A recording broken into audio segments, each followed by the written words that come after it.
All right, we're back again with the Dodge 413 big block power plant. In the last video, we started this thing up and ran it a while and made sure everything was actually good. Did a few extra things off camera, like messing with the timing some more so I could get it to run a little smoother and make sure everything was straight on that end, which it is. So locked down the distributor, and at least when I get everything installed in the Dodge, all this stuff should be ready to rock and roll immediately. So at this point, the next stage is to break this whole setup down and start installing this stuff in the Dodge. This Dodge right here, the 70 Charger that we worked on a long time ago when we put a small block power plant in there and never really came back to it. But with our big block setup ready to rock and roll and the small block already out and gone, it's time to give this thing the teeth it so deserves. So in the meantime, again, got to start breaking all the other stuff down on that power plant and that test stand so I could get all that apparatus set up to go in here. So stand by.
Alright, we're pretty much in front of the old Dodge right now.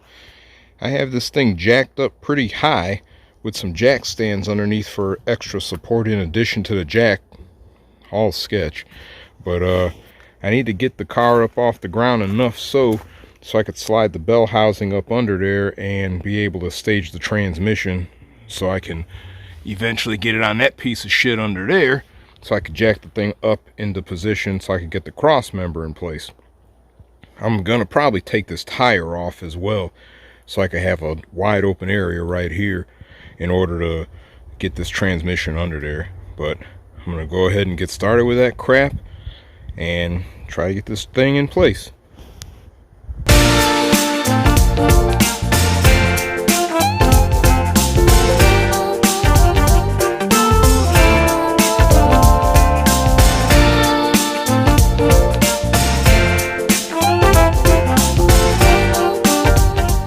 Don't matter how many times one does this, trying to get a transmission, especially one of these heavy ass transmissions like this, into position and on a jack is gonna always suck.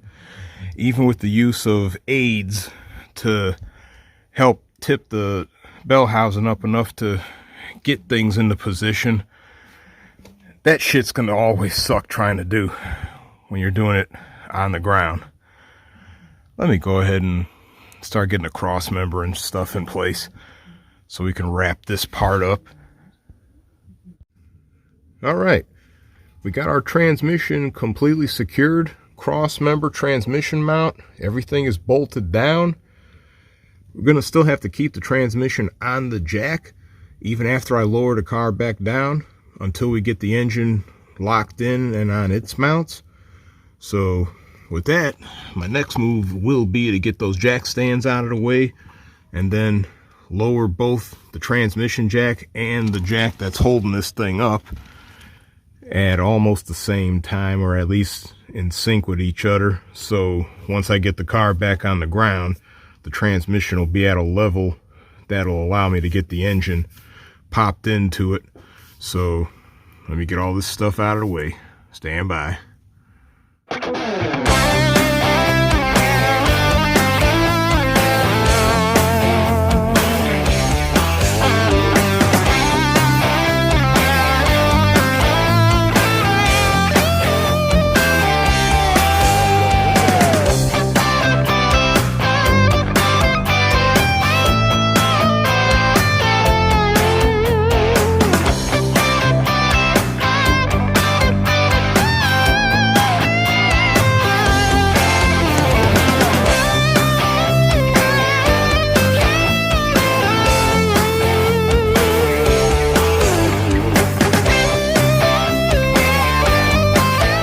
Alright, finally got this damn thing installed.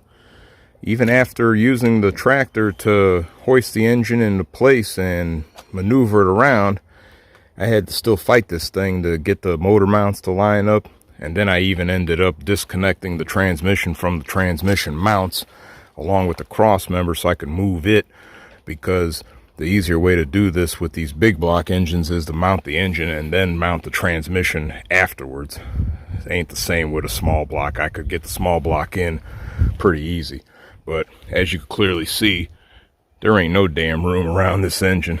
But I got it together, got the torque converter bolts in place, bell housing bolts, transmission's bolted back in place, motor mounts are all bolted down. So at this rate, the hard part's done. Now it's just putting all the other garbage back in here that is required to make this stupid thing run. So, work continues. Another thing I took a moment to do, since I no longer need to keep moving it around, was reattach the hood.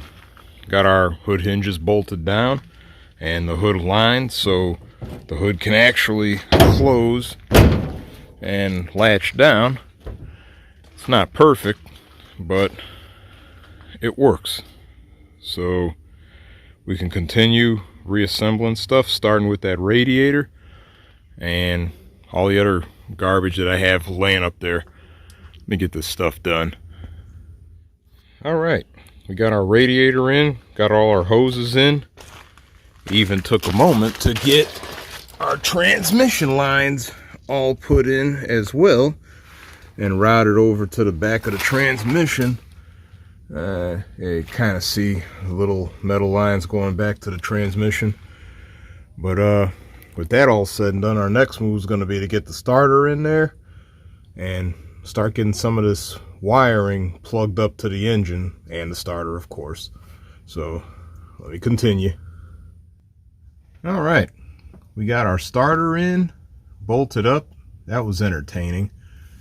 And I also have our shifter assembly hooked up to the transmission and tested that. Had to work that thing to free it up a little bit, but that's all good now.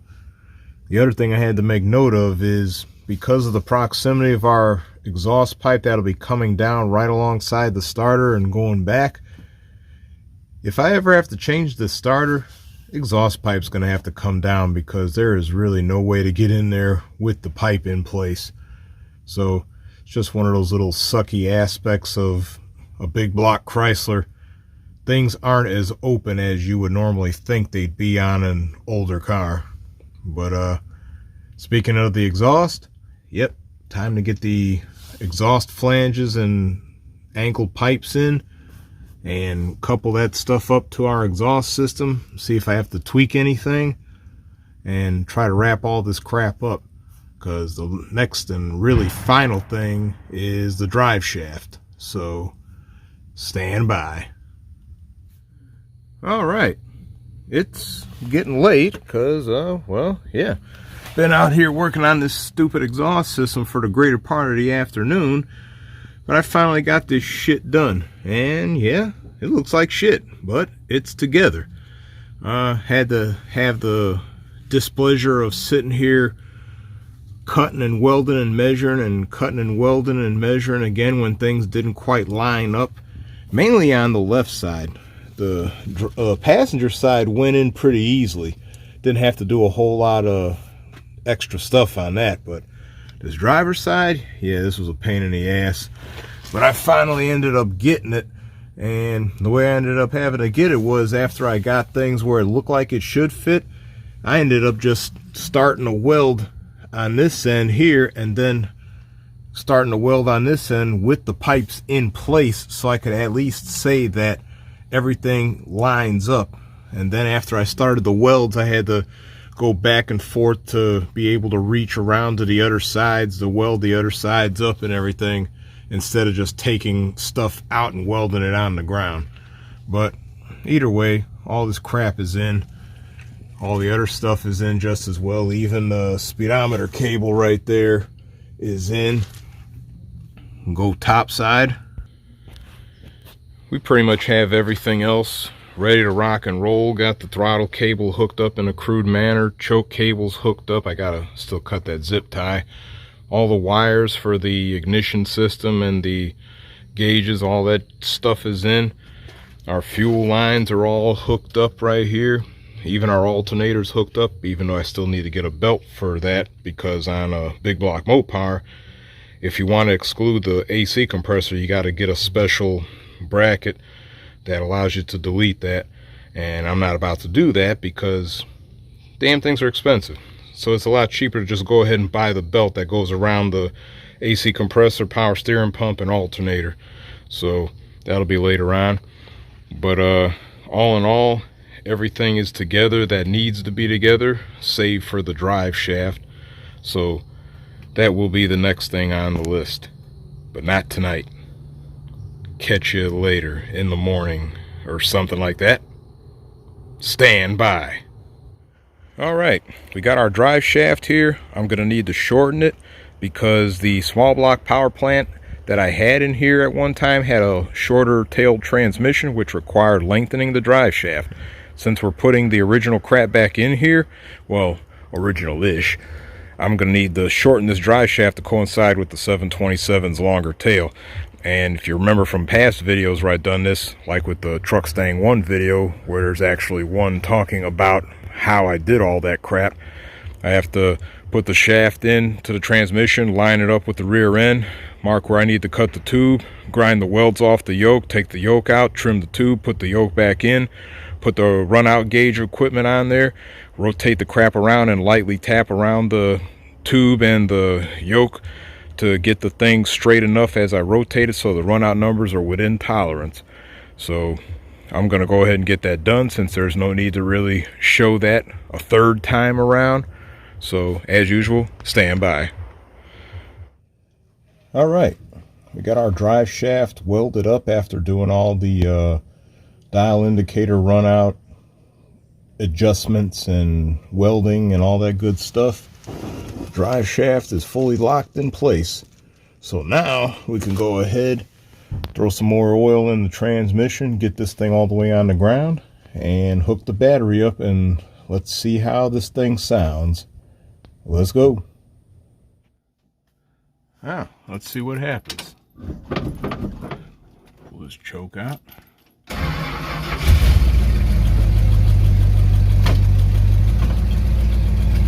Would be smart to put the damn thing in park.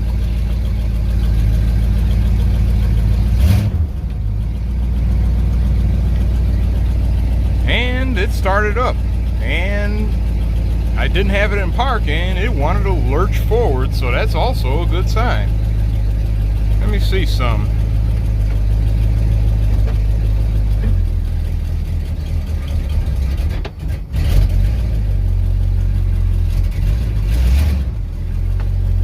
It's reverse.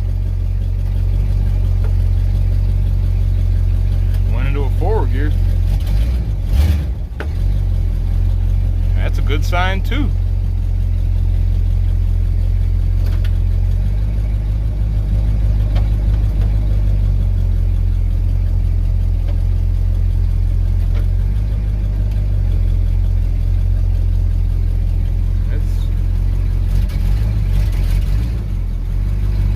First gear.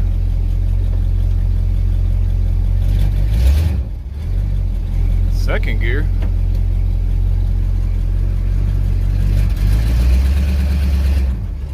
That's third gear. Had to give it a little more juice to even make it try to lurch forward.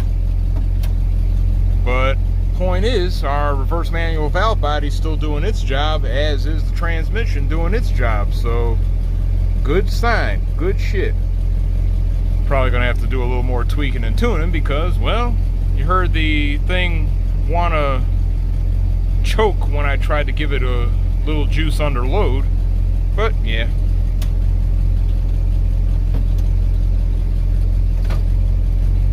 Put this thing back in park. Make sure it's in park before I get out, because we don't need any mishaps. All running. Not sure if our alternator's working or not. that'll be for another installment a little bit later perhaps. Let me see if this pump, yeah, the pump needs a little more oil. Give me a second. Had to dump a little more oil into the power steering pump. It slurped it on down and started gurgling like it's supposed to, so we should have power steering. Let me put the cap on. Yeah. Get that. Yeah, put the cap back on there. Would be a good idea.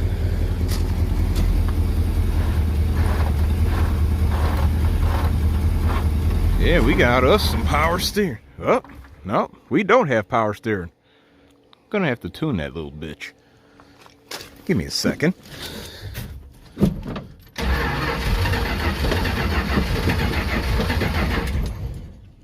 Okay, you stubborn prick.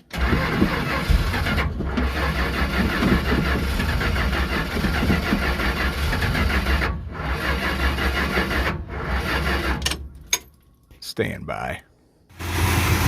Got this thing back running again. The problem I discovered was with our aftermarket distributor. The thing actually stripped a little nub off inside the rotor, so the rotor was just spinning on the shaft freely. Even after a Mickey Mouse repair, it ended up breaking the rotor. So the problem was that distributor cap was not staying solidly mounted on the distributor, so the rotor was probably slapping the terminals and it broke the thing. So I went back to the old school electronic distributor that came in the Chrysler engines in the middle 70s, but instead of putting the module, the Chrysler module on the firewall, sidewall, or anywhere else, I went ahead and used the GM HEI module wired in with the distributor and the coil, which is a pretty common thing actually, and that does away with the ballast resistor and the big blocky module that would be on the side, or all the wires, all that trash. Stay tuned for the video on that goes into more detail. But yeah, we got the stupid thing running on the HEI. Still have power steering and the transmission still works, all that good stuff. I am going to have to tweak and tune this thing because while in the process of getting all this ignition crap to work, it was giving me fits. I don't know if it still needs some fine tuning on the Dizzy or if our carburetor's giving us some fits as well. I don't know, because it seemed like it ran just fine on the stand, but on the same token, that fuel pump, instead of trying to suck gas out of a 2-foot hose at a gas can right next to it, it's trying to suck fuel from a fuel tank that's 10 feet away. So I don't know if that might be a factor. Again, I have to play with this thing some, but for right now, we got the thing running, idling a little high, but still got to play with it to get it to where it's comfortably idling and still able to go into gear without stalling. So let me continue to work. While running the Dodge, we had a problem with our power steering pump springing leaks all around the seal where the front plate goes onto the body. There's a giant O-ring in there that I'm sure is pretty much disintegrated. They do make rebuild kits for these things. This is a Federal power steering pump, and I don't feel like taking that thing apart or even trying to take that thing apart. My alternative is to go with a Saginaw power steering pump. Now, I typically see these things used on GM V8s. This one was actually on the 318, but it's the same mounting points for the brackets as a Saginaw power steering pump you'd see on a 305. I got one from a 305, and I got this one here that was on the 318. They make brackets to actually allow you to bolt these things up to a big block Mopar. This pair of brackets came off of eBay. Put a link in the description box for the vendor I got this thing from. But just 2 bolts to mount it to the front, 2 bolts to mount the other bracket on the back, and then it just lines up and goes into the same spot as our Federal pump does. And you also have your tensioner point right here. You have your 1/2-inch drive point for your breaker bar to help tension the thing, and that's pretty much it. Go ahead and swap over from this crap to this more common crap. So with that all said and done, I'm going to put this crap in, and I don't know what I'm going to do with this crap. Maybe somebody wants to buy this to rebuild it because they want something more period correct. Don't know, don't care. If I don't sell it, it's going in the scrap. But anyway, let me get this on. It's cold out here. I'll catch you later. All right, we got our Saginaw power steering pump in place, hooked up. Found a shorter belt for it that was different from the one that was on the other pump. So we got everything all torqued down, pump spinning, and we have power steering once again. Just do a quick little can actually turn that wheel easily now. So yeah, we're pretty much ready to rock and roll. So I think that's about what we're gonna do. We're gonna rock and roll. So let's go.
This thing will do some. Now we need to do this. Oh, thing's being a pooch.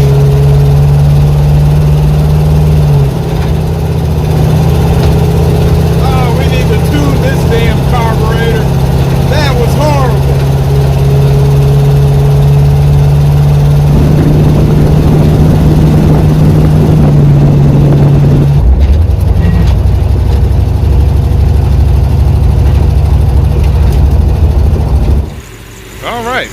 Well, that pretty much concludes the first test drive of the Dodge in, well, almost 20 years. Not going to call it a success or a failure. Tried to do a burnout, and, well, I don't think that carburetor's having it. Ignition timing might not be having it either. Hell, maybe even the fuel pump might not be having it, because it did not want to take the juice. So we're going to have to dig in there and do a lot more fine tuning, probably play with that carburetor some more. Might even need to replace the fuel pump on that engine because, well, that was the same fuel pump that was on that engine from when the other guy I got it from pulled it from an RV. So that fuel pump might be pretty much on its way out anyway.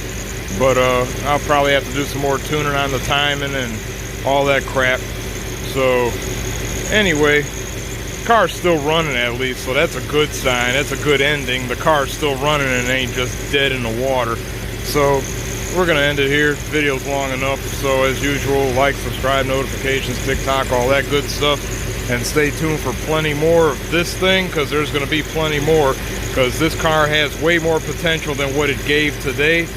As I've seen it 20 years ago, this thing could smoke some tires, and I want to make this thing smoke some tires, but it needs help, serious help. So I'm gonna stop for now because I'm kind of pissed off. So I'll catch you later so I can cool down, just like this engine needs to cool down. I'm out.